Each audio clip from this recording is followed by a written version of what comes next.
గుండెకు రక్తాన్ని మోసుకెళ్లే రక్తనాళాల్లో బ్లాకుల్ని తొలగించడానికి స్టెంట్లు వేయడం మనకు తెలిసిందే. అలాగే మన పొట్టలో కూడా కొన్ని సందర్భాల్లో స్టెంట్లను వేస్తూ ఉంటారు. ముఖ్యంగా ఆహారనాళం, గాల్ బ్లాడర్ నుంచి వచ్చే పిత్తనాళం, పెద్ద పేగు మొదలైన భాగాల్లో అవరోధాలు, అడ్డంకులు ఉన్నప్పుడు వాటిని తొలగించడానికి ఎండోస్కోపిక్ పద్ధతిలో స్టెంట్లను వేసి ఆ భాగాల్లో రక్త ప్రసరణ, ఇతర ద్రవాల ప్రవాహం సాఫీగా సాగేలా చూస్తారు. ఎండోస్కోపిక్ పద్ధతిలో స్టెంట్లను వేయడం గురించిన పూర్తి వివరాలను డాక్టర్ని అడిగి ఇప్పుడు తెలుసుకుందాం.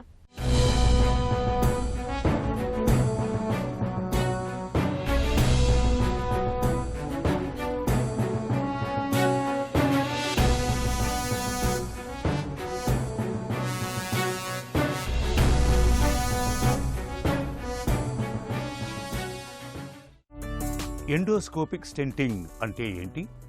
ఈ ఎండోస్కోపిక్ స్టెంటింగ్ అనేది మేము రెగ్యులర్గా పేషెంట్స్కి చేసే ఒక ఎండోస్కోపిక్ ప్రొసీజర్ అనమాట.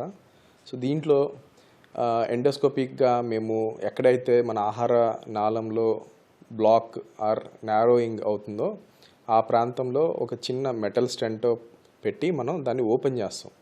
ఓపెన్ ద్వారా వాళ్ళకి ఈ బ్లాక్ వల్ల ఏదైతే ఈ ఆహారం తినడంలో ఇబ్బంది ఉంటుందో అది మనం ఇమ్మీడియట్గా రిలీఫ్ అనేది చేయగలుగుతాం.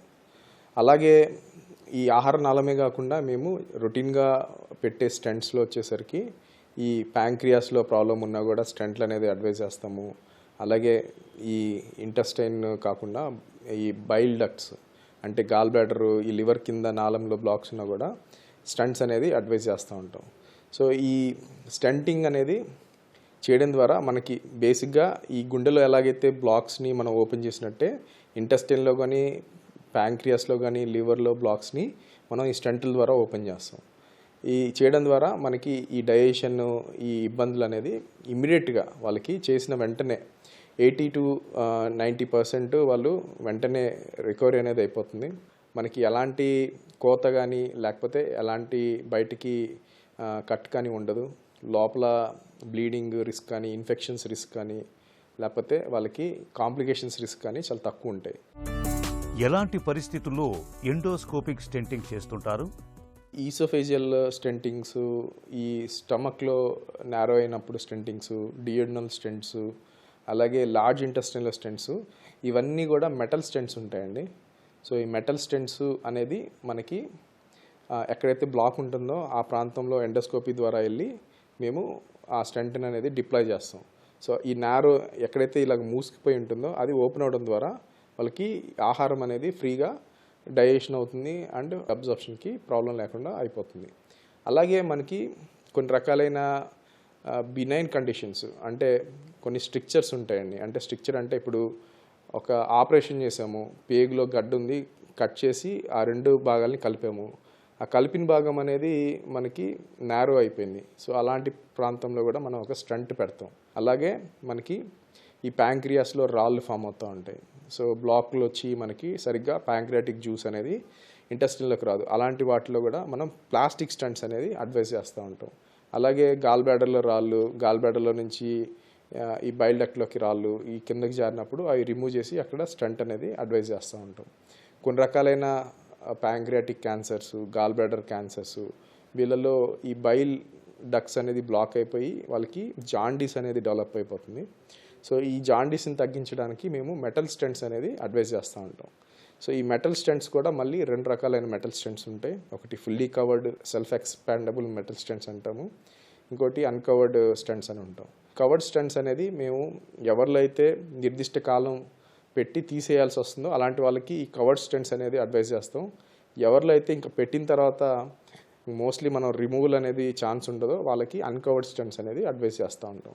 So patient condition, patient problem ఏరియాని బట్టి మనం ఈ ట్రీట్మెంట్ ఆప్షన్స్ అనేది డిస్కస్ చేస్తూ ఉంటాం. ఎండోస్కోపిక్ స్టెంటింగ్ విధానం ఎలా ఉంటుంది? ఎండోస్కోపిక్ స్టంటింగ్ ప్రొసీజర్ అనేది చాలా మినిమల్ ఇన్వేసివ్ అండ్ పేషెంట్కి ఎలాంటి డిస్కంఫర్ట్, ఎలాంటి పెయిన్ ఉండదు.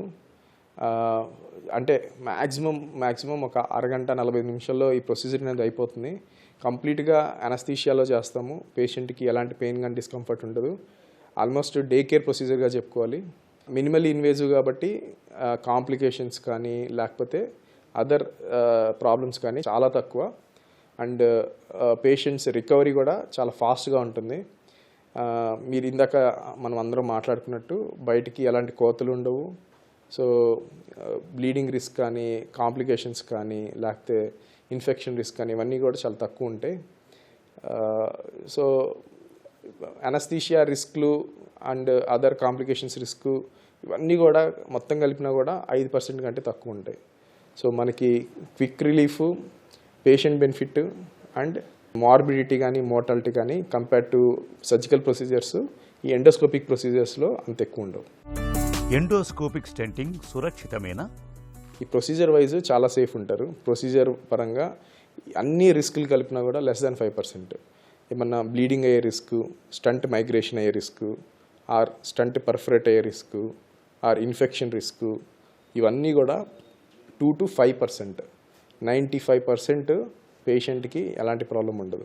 ఒకవేళ ఏమన్నా ప్రాబ్లం ఈ స్టంటింగ్ వల్ల జరిగినా కూడా మనం ఎర్లీగా ఐడెంటిఫై చేసుకొని మనం వాటిని కరెక్ట్ కూడా చేసుకోవచ్చు. లైఫ్ థ్రెటనింగ్ లేకపోతే మనుషులు చనిపోయేంత ప్రమాదం అయితే ఈ ఎండోస్కోపిక్ స్టంటింగ్ అనే ప్రొసీజర్స్ అంత ప్రమాదకరం కాదు. Very very safe, effective, cost effective and easily మనం చేయగలుగుతాము. అండ్ మనకి కాంప్లికేషన్స్ కానీ పేషెంట్ బెనిఫిట్ కానీ compare to surgical procedures always endoscopic stunting అనేది చాలా బెటర్. ఎండోస్కోపిక్ స్టంటింగ్ పై ఎలాంటి అవగాహన అవసరం? ఎవరికైతే బాగా హెల్త్ ఇష్యూస్ ఉంటాయో, ఎవరైతే సర్జికల్లీ ఫిట్గా ఉండరో, ఎవరికైతే అనస్థీషియా రిలేటెడ్ కాంప్లికేషన్స్ ఇవన్నీ ఎక్కువ ఉంటాయో అలాంటి వాళ్ళకి ఈ మినిమల్లీ ఇన్వేజివ్ ఎండోస్కోపిక్ ప్రొసీజర్ అనేది చాలా బెనిఫిట్ అవుతుంది. కాబట్టి మీ డాక్టర్తో మీకున్న కండిషను, మీరు ఈ ఎండోస్కోపిక్ స్టంటింగ్ అనేది సూటబుల్లా కాదా అనేది డిస్కస్ చేసుకోవాలి. సో అందరికీ ఇదేదో యూనివర్సల్గా ఫస్ట్ లైన్ ట్రీట్మెంట్ కాదు. సో మనం పేషెంట్ని కండిషన్ బట్టి, పేషెంట్ రెస్పాన్స్ లేకపోతే వాళ్ళకున్న మెడికల్ డిసీజ్ని బట్టి ఎలాంటి స్టంట్ అనేది వాళ్ళకి అడ్వైజ్ చేస్తాము. ఎన్ని రోజులు ఉంచుకోవాలి, లేకపోతే ఎన్ని రోజులు తర్వాత దాన్ని రిమూవ్ చేయాలి, ప్లాస్టిక్ స్టంట్ బెటరా లేకపోతే మెటల్ స్టంట్ బెటరా, లేకపోతే వాళ్ళ ఫైనాన్షియల్ థింగ్స్ని బట్టి, అండర్లయింగ్ హార్ట్ కండిషన్స్ని బట్టి, ఓవరాల్గా వాళ్ళు ఎంతకాలం ఇంకా జీవించగలరు అంటే ఇవన్నీ కూడా మనం చూసుకొని ఈ పేషెంట్ మ్యాక్సిమం ఎలాంటి స్టంట్స్ వాడితే వాళ్ళకి health benefits or overall health బాగవుతుందో అలాంటివి సజెస్ట్ చేస్తూ ఉంటాం. పొట్ట, పేగుల్లో అడ్డంకుల్ని తొలగించేందుకు ఇవాళ స్టంట్లనేవి చక్కటి పరిష్కారం. ఎండోస్కోపిక్ పద్ధతిలో స్టంట్లను అమర్చడం ద్వారా చాలా వరకు ఆహారనాళం, గాల్ బ్లాడర్, పేగుల్లో అవరోధాల్ని చక్కగా తొలగించవచ్చు.